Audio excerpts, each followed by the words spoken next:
Welcome to the channel. This is Geauxgreddy and welcome to the 2021 FIA Manufacturer Series here on Gran Turismo Sport. Before we get to the action, I just want to say to all the dads out there, happy Father's Day. It's not an easy job, often not an appreciated job, but a damn important job. So to all you dads, you're number one, happy Father's Day. Let's get to the action. Lobby opens up. It is a A+A lobby. I've fallen a little bit since Laguna Seca. Let's not talk about that. But see some familiar names. Turpy Urphy 639 in the same car that I'm in, livery-wise that is. So he's in the lobby with me. Carm is in here. Several others that I raced with. Most important part of tonight's race, well, one of the most important parts, is qualifying. So we're going to take it through my qualifying lap and point out all the mistakes I made. Get on the brakes here after the 100 board. Get down into first gear, come through, dropped a little too slow mile per hour wise through corner one, so lose a little bit of time coming out of there. Not my best corner one ever, but it was not terrible. It was not awful. Got through it okay, so now you got to keep it flat heading through Eau Rouge. And do I do so? Yes, I do. Take it actually pretty nice, not too bad. No major swerving left or right that can lose you all that time when you're whipping the wheel back and forth trying to stay on the curbs. Penalty on the left side of Eau Rouge if you get all four tires off the curb. Same thing as if you go across it on the other side on the exit. So get on the brakes there just at the 100 board. Try to carry 73 miles an hour through there, so I'm a couple miles an hour short. And just want to lift a little bit through here. I double clutch the accelerator, and that is going to cost me time as well. And I get on the brakes here just before the curb and get down to the inside. Try and just stay on the edge of grip, sliding a little bit. So I was pretty pleased with that corner. Now I'm going to just lightly tap the brakes. I want to set this corner about 81 miles an hour, a couple miles an hour short there. Again, losing just a little bit of time from where I need to be here. We're going to tap on the brakes and get down to the inside. I want to keep that right around a 100, 101. And again, about 3 miles an hour short of where I need to be at heading through Pouillon there. So getting on the brakes there just at the bulletin board. Want to stay to the inside. Wanted to get on that curbing on the inside, but I missed it a little bit. This not too bad through the second part of, I believe that's Campus. Anyway, and then heading on to this right-hander, 70 miles an hour is okay. I'd like to be 71, 72. So again, now here's the most important part is right through here, keeping it floored. You see these, I had the slightest bit of safety left there, just a teeny tiny bit, but that can be enough to cause problems with your exit speed through here. Getting to sixth gear, I need to hold it flat through here, and I can't do it. My turn-in was wrong there, so I had to lift again costing me more time. And final braking point there at the 150 board. Do that pretty nicely there. Cut as much of the chicane as I can. Come back, get on the curbing nicely there. Get back on the gas. Not too bad. Final chicane, I can live with that. So I want to get a 229, but I ended up with a 230. Not that pleased. It was only good for P9, but that would have to be good enough for the start of the race. So heading to start the race, here we are with Opera Lady. What is the strategy for tonight's race at Spa? Well, strategy is pretty simple. We are on the hard tires. There is no fuel to be worried about. I mean, at least it wasn't in the Aston. Some of the other cars, maybe you had to shift a little early or do some kind of saving. But for the Aston, I could burn fuel at the start of the race during the announcements and be able to make it all the way to the end with fuel left to burn. So hard tires, the only tire available, so no pit strategy at all, which, if you ask me, is, well, it's kind of boring. I wouldn't mind if they throw in a little pit strategy. Even if it's just a requirement, like got to run the hards, got to run the mediums, got to run the softs. Just something to break up the race a little bit, add some excitement, not knowing where other people are going to finish around you. Always makes it kind of fun. But we start just before the chicane, come through there without too much trouble. I've raced this race enough times in daily races that I've kind of learned that if you try and drive too hard through the chicane, it's going to cause you death, and you're better off just taking it easy through there, getting out alive, and trying to catch up to the guy in front of you. So I've got Dark Fox Broken Door in front of me. He's a guy I've raced quite a bit. Good, clean driver, so I was really hoping I could latch onto his back bumper and let him pull me around the track while that Scirocco, his front tires were holding on. Now here, all the fuel in the Aston, and it just, when I turned in, it just said, nope, not going to turn in. So to avoid the penalty, I had to get off the gas. And the RCZ behind me, as you know, the RCZ, no slouch on the top end. Well, he just comes rolling on by, and rather than even try to fight it, because there was really no point there, I just stayed over to the left and let him have the inside. I mean, of all the cars to have behind right there when I messed up, the RCZ is definitely not one that you would want. So, unfortunately for me, pretty easy to overtake. Now, I'm racing on my back foot here. I'm trying, I want to get it back together. I look in my rearview mirror, and I've got the ART driver behind me, and I believe he is in a B. Is he in a B? No, he is in a Scirocco. That's it. So he is in a Scirocco. It's another front-wheel drive car that is very fast on the straight, and is good at the start of the race with his tires. I'm like, so I had a Scirocco in front of me, I had an RCZ behind me, and a Scirocco behind him. So, I mean, I would have, if that had been a Cayman behind me, I probably could have held him off going into turn 1 and still been in P9 right now. But since it was RCZ, I'm falling back here. But I need to keep my head cool. I need to stay in the slipstream and just start putting in those good, quality, solid lap times, and that'll help me propel myself towards the front. So that's all I'm trying to do is just get my head back in the game. I had kind of a bad start there. It's all okay. It's just going to work out just fine. Just got to, just be calm, be cool. So heading here, just kind of tapping on and off the throttle. I'm well within his slipstream. And unfortunately for me, he takes the brake point pretty early there. And I'm actually catching him in the braking zone. I'm like, the Aston doesn't have the greatest brakes either.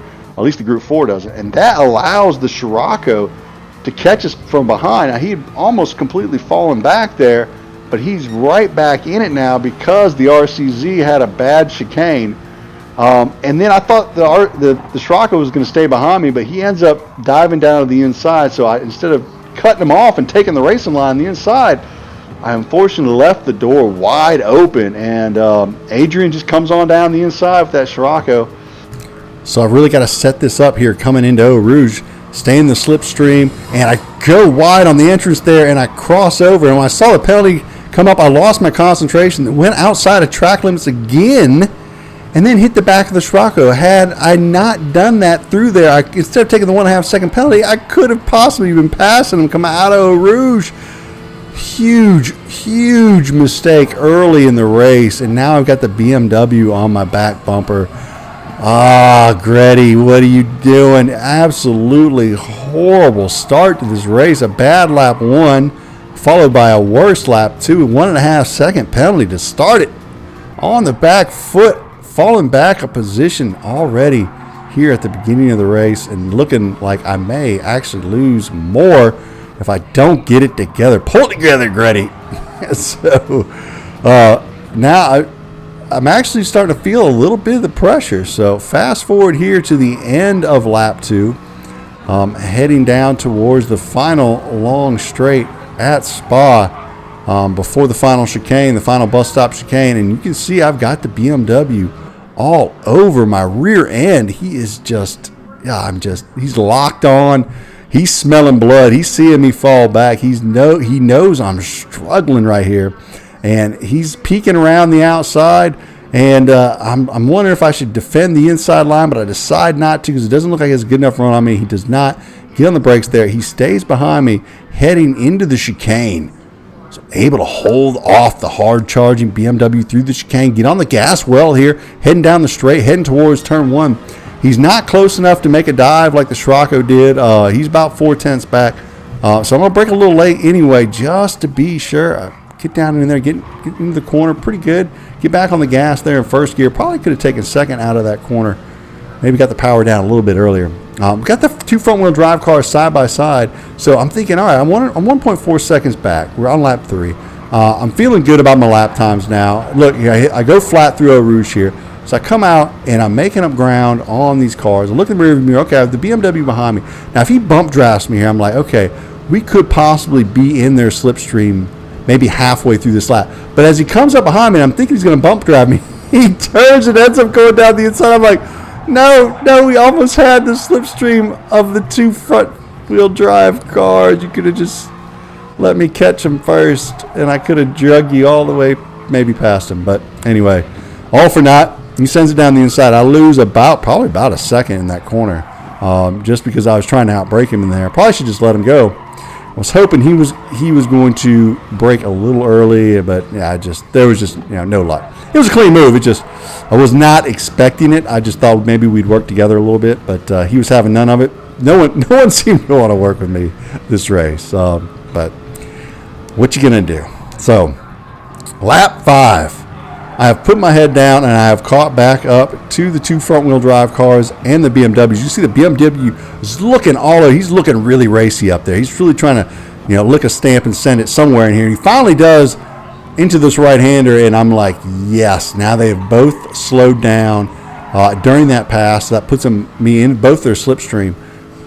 Just perfect opportunity for me here. I get a little fishy through there.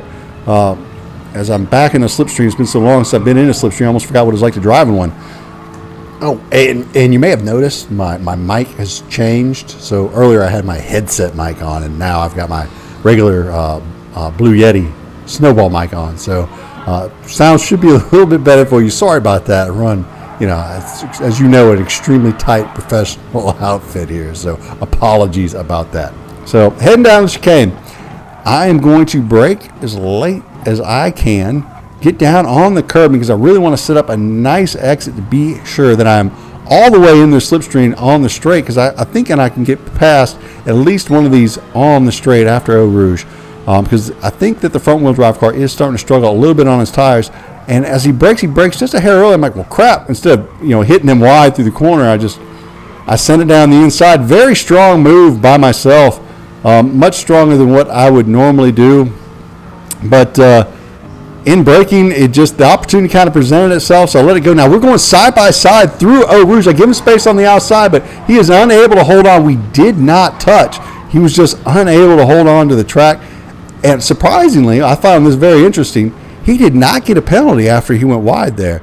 So as we come down the straight, you can see the RCZ and the GTR battling as we head towards Lake Holmes at the end of the Kemmel Straight.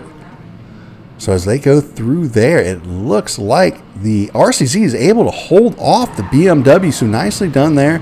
That's Tuvok 82 really trying to put pressure on the RCZ, which helps me out because that allows me to get a little space. Now the BMW gone wide just at the beginning of Lake Holmes. So he gathers up a half-second penalty. So I am licking my chops. The tide has turned. It is time for Grady to make a comeback. I'm feeling it. I'm feeling the tires come back under me. I'm looking at my lap times. You can look at them there, 2:30s. Ever since lap 2, I've started to kind of get hold of myself. I'm fully capable of the 2:30. I'm even capable of a 2:29 if I pull in a good lap. But I just got to stay in the slipstream, and I'm just on the edge of it. So he goes wide. He's feeling the pressure now. He knows he's got that half-second penalty. He knows he can't let the Geauxgreddy get in his slip because I will take his position at the penalty zone on the Kemmel Straight. And, well, that's all I got to do. So that's all I'm planning on doing is just make sure that I'm within that 3/4 of a second, that .750. So fast forward here into the chicane. I get through there just fine, come out, and I am well within the slipstream. Get on the brakes there after the 100 board. Send it down the inside. I don't need to do anything fancy here. I just got to stay behind him. So as we head down towards Eau Rouge here on lap 7, it's looking good for me to pick up back my original starting position of P9. Can we do it? Yes, we can. Look at that. Keep her flat through the Kemmel Straight. I mean, not the Kemmel Straight. Eau Rouge. What am I saying? I don't know. Now, I wanted to get a good run on him here. I want to stay behind him all the way into the penalty zone, but I couldn't do it because I was catching him so fast. He serves his time, falls back, and now all I got to do is run down that front-wheel drive car in front of me, but I brake just a hair late there. Missed my apex by about 2 feet. Not good. Not what I wanted to do. That actually allowed the BMW back into my slipstream because I broke late, which was just another silly mistake. I was just making lots of silly mistakes. So on to lap number 8. I slowly but surely was running down this front-wheel drive Scirocco. As you can see, I now got my brake balance. One to the front, was running it to the rears. I want to get a really good brake here. So brake hard, brake late, just mashing it, let off it just at the corner there. I wanted to be in a slipstream before we headed towards Eau Rouge because I really felt like his tires were dropping off. I needed to get in front of him before the corner sections, before Lake Holmes, and that way I could maybe extend a gap on that front-wheel drive Scirocco with his tires just being tormented like they are. So we're in a very good position now. So as we head down towards Eau Rouge, I've got plans, I've got ideas, I've got thoughts. I'm like, I know what I'm going to do. I'm gonna put a little hot sauce on the track. I'm gonna put a little sausage sauce on there. So I pour a little sauce on the track in front of the old VW Scirocco, and look at that. It worked like a champ. Dude just couldn't hold on at Eau Rouge. Here comes Greddy now, eating him up. And I passed him, and he pulls a half-second penalty, so he's gonna have to serve that next lap. As I head into Lake Holmes, get on the brakes there, right at the 100 board. Again, a little bit late. That's not going to help me catch the two remaining competitors that within my sight in front of me. They have 3.6 seconds. Can I catch them before the end of lap 10? It's quite a bit of a task. And long story short, I was not able to catch them. Was able to knock off a little bit of that time. Makes me wonder what happened if I hadn't got that penalty in those two just terrible first laps. I could have finished up there a little bit higher up, but not a bad race. Enjoyed it, had a lot of fun. It was a clean race. Good job, all the competitors around me. Really enjoyed it. 8th place overall, 166 points. Nothing to write home about, but hey, it's a good time. Hope you enjoyed the race. If you did, smash the like, hit the subscribe, come back, check out some more of the action. So for myself, Geauxgreddy, y'all have a great evening. DJ Clean, take us out of here.